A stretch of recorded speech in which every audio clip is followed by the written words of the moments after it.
What's up, everybody? I'm That Banana with Fly Tribe Magazine, and today we're heading to Florida to get the scoop on Billy Bong Hackett. Let's do this.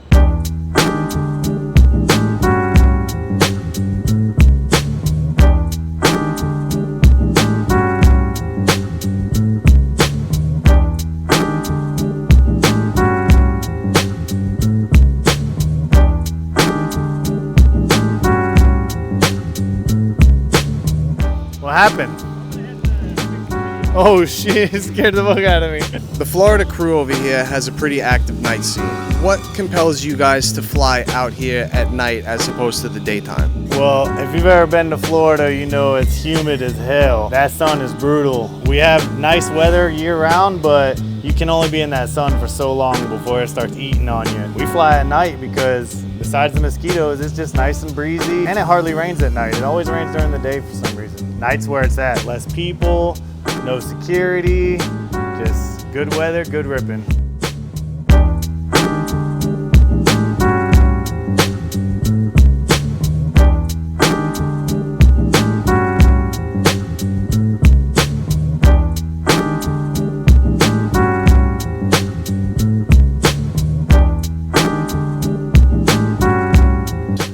Oh my word, Fly Tribe people. Jesus. I have a 3-inch drone over here with the most phenomenal light setup I've ever seen in my life. So Billy, for those out there who are just learning how to trippy spin, what kind of advice would you give them to master the technique?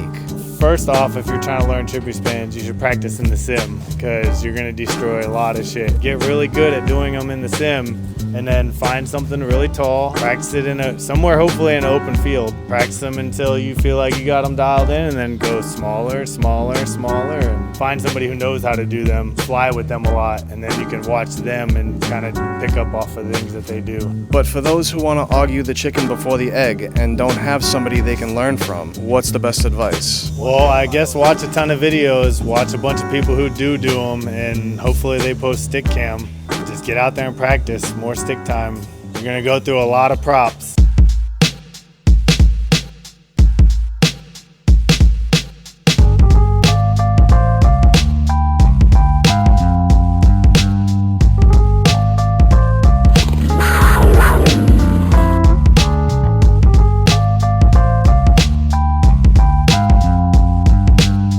Your dad is a living legend in the drone world, and I don't know if you know that. How do you feel having a legend as a dad? Cool.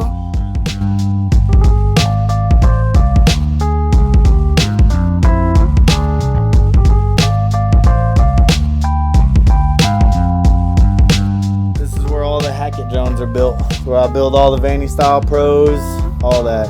She helps me edit videos sometimes, just smacking the keyboard. This is where I try to do all my work, but as you can see, there's interferences daily. I see you got a ton of shit all around us. What kind of gear would you recommend to people who are just getting into this hobby?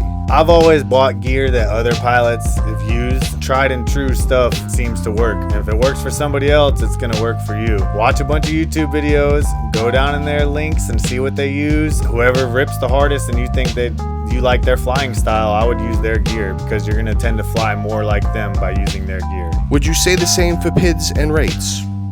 Absolutely not. PIDs and rates are completely personal. You have to find what your preference is and what you like the feeling of, and then get used to it. And the more you fly, the more you'll get comfortable with it. Yo, from start to finish, how long does it take you to put one of these things together? Say it'd take me a couple hours, 3 at the most with no interruptions. Now, if I'm building something I've never built before, I'd give 4 or 5 hours. As people know, I've won a lot of coins in my FPV career so far. These are every one of my Bot Grinder Challenge coins. I have a Bardwell coin. I got the one and only Bubby coin for doing the Bubby dives.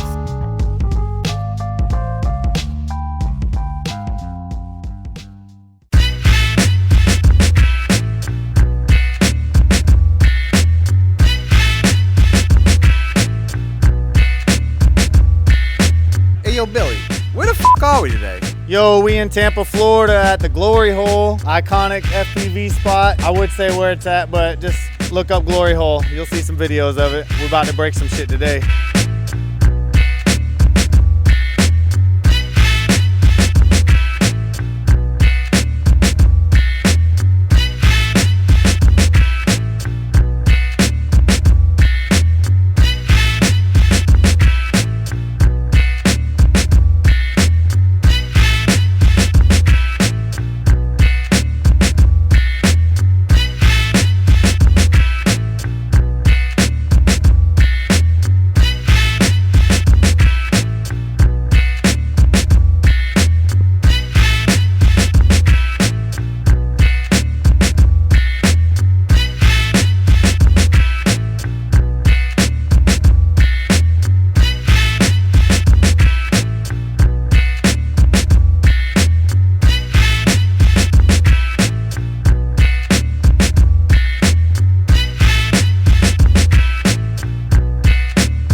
What's the sketchiest FPV story you're willing to admit to?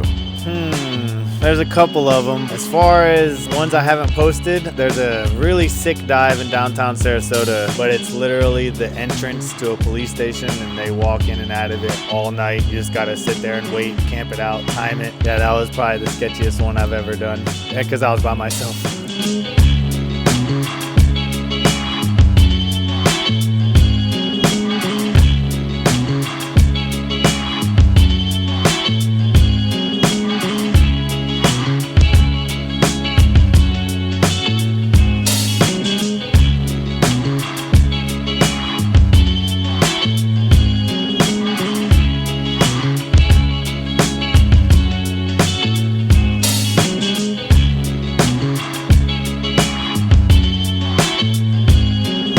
Yo, it goes without saying that sometimes this hobby costs you a little bit of loot, but what's the most expensive trick that you've learned? I break a lot of cameras every time I try to power loop something really tight gap. Matty variations break a lot of antennas. I've also folded a bunch of frames in half because the ass end of frames for some reason aren't built like the front. So I would say any Matty into a gap would be the hardest and most expensive trick you could try to learn, because the timing on it has to be impeccable. What would you say the most reliable antenna on the market is today? I use Rush cherry antennas. They're almost indestructible. A little bit of heat shrink over them, I mean, you can't break them.